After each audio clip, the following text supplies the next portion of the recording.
आज हम बात करने वाले हैं दुनिया में कैंसर रिलेटेड डेथ्स के होने के सबसे बड़े कारण। प्रदेश जिस प्रांत में मैं काम कर रहा हूँ, हरियाणा में, यहाँ पर लंग कैंसर काफी ज्यादा है। आप मान लीजिए आपके दोस्त यार ऐसे हैं जो स्मोक करते हैं, आप स्मोक नहीं कर रहे हैं बट आप उनके साथ बैठ रहे हैं। आज की डेट में पॉल्यूशन भी एक काफी बड़ा कारण बनता चला जा रहा है, जिसकी वजह से हमारी तकरीबन सबकी लंग्स कैंसर को प्रोन होती जा रही है। आपके शरीर को एक बारी को खराब जरूर करती है बट जान जरूर बचा ले। नमस्कार दोस्तों, मेरा नाम है डॉक्टर सुहास कीर्ति सिंगला और मैं एक मेडिकल ऑन्कोलॉजिस्ट यानी कि कैंसर विशेषज्ञ हूँ। हमारा फील्ड बेसिकली कैंसर से रिलेटेड हर प्रकार की दवाई से रिलेटेड होता है।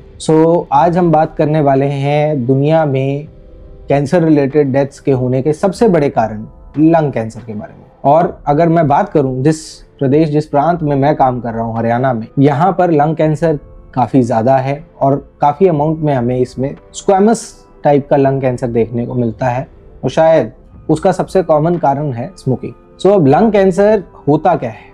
जब भी कोई लंग के अंदर एबनॉर्मल सेल्स की ग्रोथ होती है जिसकी वजह से वहाँ पर एक गांठ बन जाती है तो उसको लंग कैंसर का नाम दिया जाता है।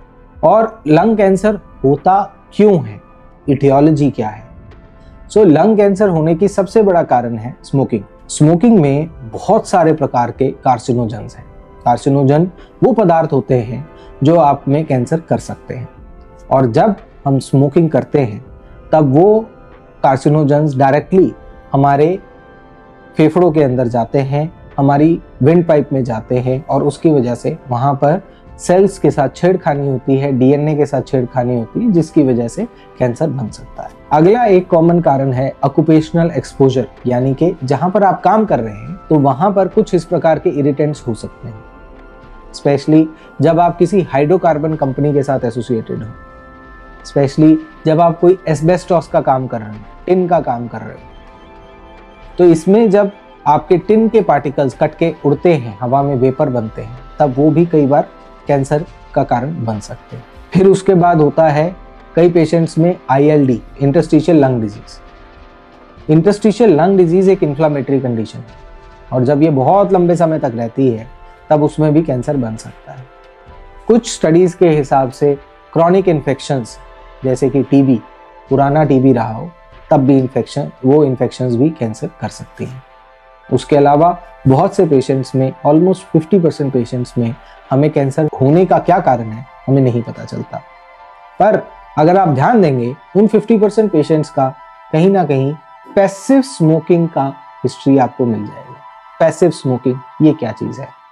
पैसिव स्मोकिंग का मतलब है कि आप डायरेक्टली तो बीड़ी, सिगरेट या हुक्का नहीं ले रहे हैं, बट आप किसी ना किसी फॉर्म में उस धुएं को सूंघ रहे हैं और जो वो धुआं है वो काफ़ी खतरनाक है।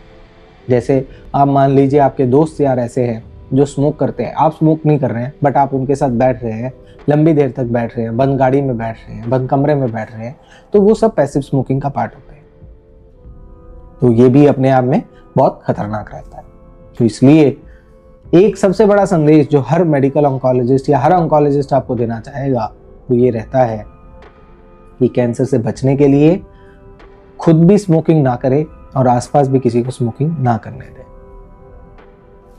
अगली बात आती है, अब ये कैंसर हो गया या इससे कैसे बचा जा सकता है, इसको कैसे जल्दी पता करा जा सकता है। एज सच कोई बहुत इफेक्टिव स्क्रीनिंग मेथड्स अवेलेबल नहीं है, पर जो सबसे अच्छी टेक्निक है वो है low dose CT scan. Low dose CT scan के अंदर आम सिटी स्कैन जितनी आपको एक्सरे की बीम्स को एक्सपोज नहीं होना होता, उसमें वो ऑलमोस्ट 1/3 या 1/10 तक की डोज की आपको एक्सरे को एक्सपोज होना है और आप उसके अंदर एक सिटी स्कैन करवा लेते हैं और उससे आप उस कैंसर से बच सकते हैं। इस पेशेंट पॉपुलेशन के अंदर ये स्क्रीनिंग होनी चाहिए। किसी भी उस प्रकार के पेशेंट में जिसकी उम्र 50 से ज़्यादा हो, जिन्होंने अपनी ज़िंदगी में 20 या 25 पैक ईयर से ज़्यादा सिगरेट ली हो या बीड़ी पी हो, उस पेशेंट पॉपुलेशन में इसकी स्क्रीनिंग बहुत ज़रूरी है। और क्या तरीके हैं इससे कैंसर से? हेल्दी लाइफस्टाइल, जिसके अंदर आता है क्विट स्मोकिंग, यानी कि स्मोकिंग को छोड़े, पैसिव और एक्टिव किसी भी फॉर्म में। फिर उसके बाद आता है कि आप अपना वेट अच्छे से मेंटेन करें, हेल्दी वेट को मेंटेन करें, हेल्दी डाइट लें, अल्कोहल से भी बचें और हर वो चीज़ जिससे आपको हो सकता है कि आपकी लंग्स को इरिटेशन हो, उन सब चीज़ों से बचें। जैसे कि पॉल्यूशन, आज की डेट में पॉल्यूशन भी एक काफ़ी बड़ा कारण बनता चला जा रहा है, जिसकी वजह से हमारी तकरीबन सबकी लंग्स कैंसर को प्रोन होती जा रही है। अब अगली बात हम करते हैं कि अगर खुदा ना खास्ता किसी को ये कैंसर हो जाता है तो क्या करें, इसको कैसे पता लगाएं। तो कैंसर को जनरली जब पता चलता है तो उसके अंदर या तो हमें एक्सरे में या सिटी स्कैन, जो भी किसी भी कारण से हुआ हो सकता है, उसके लिए कोई ना कोई गांठ हमें मिलती है, तब या तो हम उसका वर्कअप करते हैं, या कभी कभार हमें सिम्टम्स आते हैं।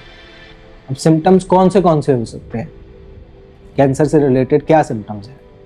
इस कैंसर में कोई भी खांसी जो 3 हफ्ते से 4 हफ्ते पुरानी हो, उसके लिए हमें अपने एक्सरे और लो डोज सिटी स्कैन या सिटी स्कैन जरूर करवाना चाहिए, क्योंकि वो कैंसर हो सकता है। अगर आपका वेट लॉस हो रहा हो, बार बार निमोनिया हो, बलगम में खून आए, तो इन सब कारणों में आपको अपनी फेफड़ों की जांच जरूर करवानी चाहिए। आसपास के डॉक्टर से मिले, कैंसर के शक को जाहिर करें और कैंसर की जांच करवाएं।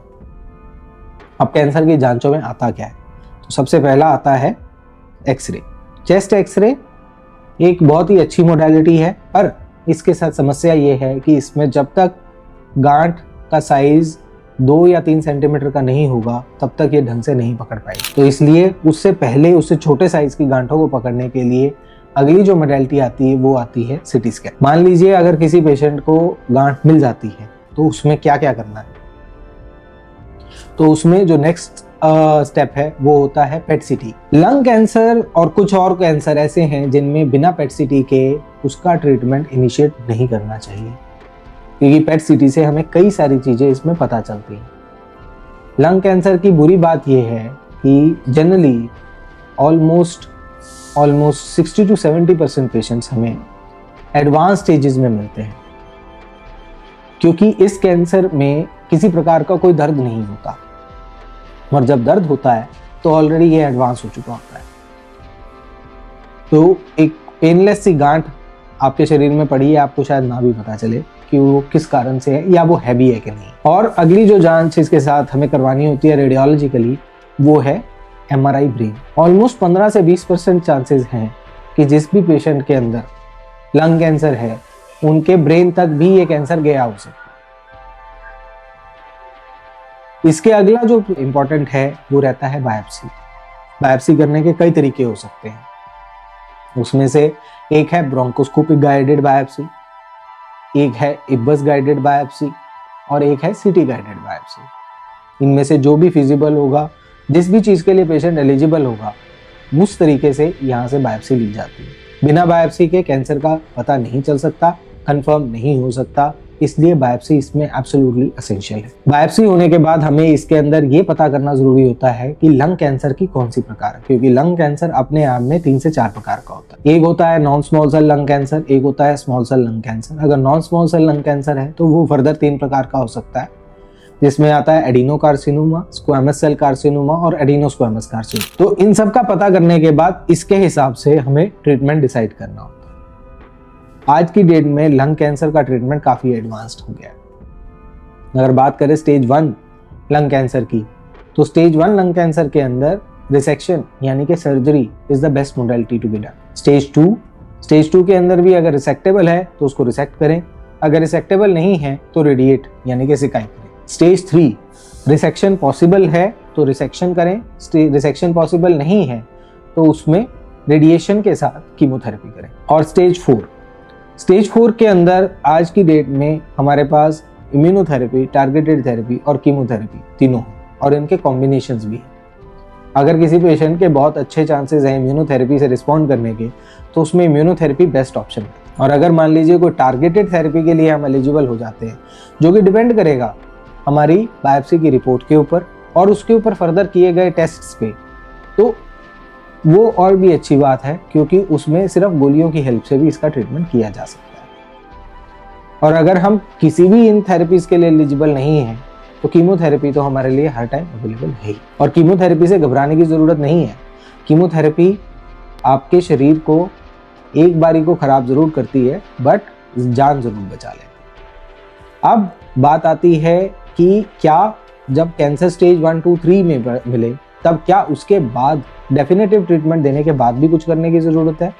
नई स्टडीज़ के हिसाब से एडजुवेंट यानी कि रिसेक्शन होने के बाद भी आपको टारगेटेड थेरेपी लेनी चाहिए और स्टेज 3 के पेशेंट्स में इम्यूनोथेरेपी लेनी चाहिए। उससे हमें सर्वाइवल में अच्छी एडवांटेज मिलती है, हमें उसमें पेशेंट को जीवन की गुणवत्ता और जीवन की लंबाई दोनों ही अच्छे अमाउंट में मिलती है। तो इसलिए हमें उस पर ध्यान देना चाहिए और अपने ऑन्कोलॉजिस्ट से मिलकर इन विषयों के बारे में ज़रूर बात करनी चाहिए। धन्यवाद।